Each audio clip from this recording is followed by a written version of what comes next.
More moves are coming for the Los Angeles Lakers following their huge trade acquiring Dorian Finney-Smith. A brand new report from Shams has dropped revealing that Rob Pelinka is not done and that more moves are imminent. We're going to write down the exact report, discuss what this means going forward, as well as discuss some new reports that are circulating surrounding new targets for the Los Angeles Lakers. But before we get into that, folks, quick reminder, hit that subscribe button. If you're a part of the 80 or so percent who aren't subscribed to the channel, this is the place to be for daily Lakers content. We keep you up to date with all the Lakers news every single day. So hit that subscribe button, scroll down and see if you're a part of the 83% who aren't. We're on the road to 5,000 subscribers. Thank you guys for your continued support. We see you down there in the comment section. And again, this is the place to be for daily Lakers content. We keep you up to date, so make sure to smash that subscribe button. Multiple videos a day. But ladies and gentlemen, huge report has dropped. Now, obviously, we covered a video yesterday, a couple videos yesterday. Obviously, the Lakers acquired Dorian Finney-Smith. Huge trade. We covered that. But Shams came out and said that the Lakers coach Redick and Rob Pelinka have both targeted Dorian Finney-Smith over the past couple days, but Shams implies that the Lakers are not done making moves. They are open to acquiring players to play under JJ for the next 5 years. And this is a huge report from Shams. Now, there's a few different things to go over. We will go over the Dorian Finney-Smith trade briefly as well, but thinking about this now, and I said it, and Hunter and I said it in the video we made yesterday regarding the trade. If you make a trade for Dorian Finney-Smith and you didn't give up your first-round pick, which is what happened with the Lakers, more moves are absolutely on the horizon. We all know this is kind of the last hurrah for LeBron James, for this core. AD is now in his early 30s. And if they want to go for it, they obviously have their new coach. He's, shown flashes, really good play calling, all those things. Great mind of basketball, of course, JJ Redick has. But now they are not done making moves, and this means that more moves are coming. And there's a couple of reports and rumors circulating surrounding what a target may look like for the Los Angeles Lakers when it comes to using some of their first-round picks or some of their other picks. But this is very intriguing. It just dropped again. Shams implies the Lakers are not done making moves, but also that they're open to acquiring players to play under JJ for the next 5 years. So they are not looking at just rentals. They're looking at players who can play into the future, which is why we're going to dive into a player in a minute. You're also looking at players who maybe also going to be rentals. Like, you're not just going to be going for players who are, of course, under contract, but also guys who can help you win this year. But ladies and gentlemen, this is big news. And obviously, there's a lot of different ways to go about this, a lot of different players, but this is very encouraging. And before we dive into some of the targets, based on what we're hearing now from Shams, from everybody, this is kind of what you can gather from it. Based on watching this, I get two things. JJ wanted D'Lo out of there. Kessler is very much on the table. And that leads into the player that we're going to be discussing today primarily, which is, of course, Walker Kessler. Now, we've been covering him on the channel a little bit, but it seems like now more than ever, this is a very realistic option. The Jazz are not a very good basketball team. They're terrible. They are going to be sellers at the trade deadline.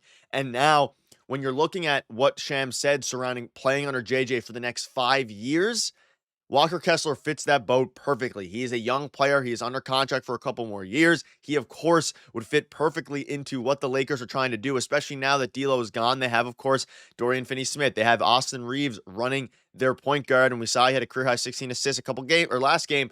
A lot of positives are coming out of this. And now you also, which we'll dive into a little bit, have Max Christie probably getting a little bit of an elevated role here, along with Gabe Vincent as well. But when you're looking at some interesting things you can do with the team. But you can see this here. I would be chasing after Sexton and Clarkson and Kessler hard now if I was the Lakers. Now, obviously, Jordan Clarkson, Colin Sexton, and Walker Kessler.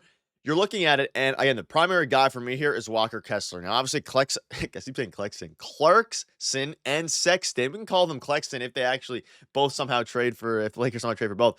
But when you're looking at it now, the reason you'd obviously want Clarkson or Sexton is scoring. They still need that a little bit off the bench. Dorian Finney-Smith is not going to be a guy who can give you 20 points a game. He's going to be one of the best three-point shooters in the league, a very good wing defender. And now if you get Kessler off of the bench, you have a perfect backup center for AD. You can play them alongside each other because, of course, Walker Kessler doesn't space the floor necessarily, but who does space the floor? Anthony Davis. You have LeBron running the point forward. Of course, you have Austin Reaves, all these different things. And as you look at the depth chart now, it becomes very interesting to see how they could go about doing this. Once again, Austin Reaves, Max Christie, Rui Hachimura, LeBron, and AD. Who knows how they're going to, it's going to be very interesting to see how they actually play. Of course, they have a game tomorrow on New Year's Eve, how they're going to play with these guys. And we also have Shake Milton now on the team who is going to factor in whether he is the second string guard or third string. I would like to see him kind of play some of the Gabe Vincent minutes just to see how it's kind of going to go over and how it's going to be. But again, it's very intriguing. You look at Walker Kessler's stats here. This season, he's doing very well, probably having his best season as a pro. He's averaging 10 points a game, basically 10 points, 11 rebounds, and 3 blocks a game. He is a very good paint protector. Now, when you're looking at the strengths of this team, of course, they have the best, one of the best. Of course, you have Wemby, one of the best defenders in the league in Anthony Davis, and probably one of the best, or paint defenders as well, alongside Gobert and Wemby as well in Anthony Davis. But if you add Walker Kessler to that, if you have a lineup where you can kind of switch in between AD and Kessler. Of course, Kessler, it would probably come off the bench. He would man that guard, or not the guard, he would man that second unit. And then if you have a second unit, and again, someone's going to have to come out of here. So whether that's Max Christie, Dalton Connect, and then he would obviously replace Jackson Hayes, you're starting to have a bit of a deeper roster now. Even Shake Milton's coming off a game where he had 12 assists, so he can facilitate. If Gabe Vincent doesn't continue to play well, you can kind of have Shake Milton run that pseudo backup point guard spot. It would be very interesting to see how they actually go about doing this. And ultimately, what it comes down to is, will the Lakers be willing to give up the assets required to get a guy like Walker Kessler? Now, the price for Walker Kessler hasn't been revealed yet. You would assume it would take a first-round pick because Walker Kessler, again, he's 23 years old, which lines up perfectly with what Shams is saying here. They want a player who can play under JJ Redick for the next 5 years. And if you're looking at a guy who you want to, develop and really groom into the next potentially starting center past AD's time, you extend him, he is 23 years old. He would absolutely take a first. Would he take multiple firsts? I don't think so. A first and a young player, perhaps. We know Max Christie was on the table there for a little bit.